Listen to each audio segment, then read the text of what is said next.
We are glad to welcome you on the Hard Reset YouTube channel, and today I'll show how you can change the focus, motor, endpoint preferences on this device.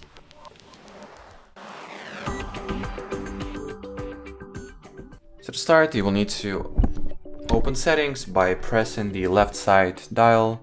Here look for the advanced, and among the advanced options, look for the focus, motor, endpoint. Here you can perform the endpoint calibration, set up manual endpoints, as well as disable the endpoint entirely. So that will be it for this video. Thanks for watching and bye bye.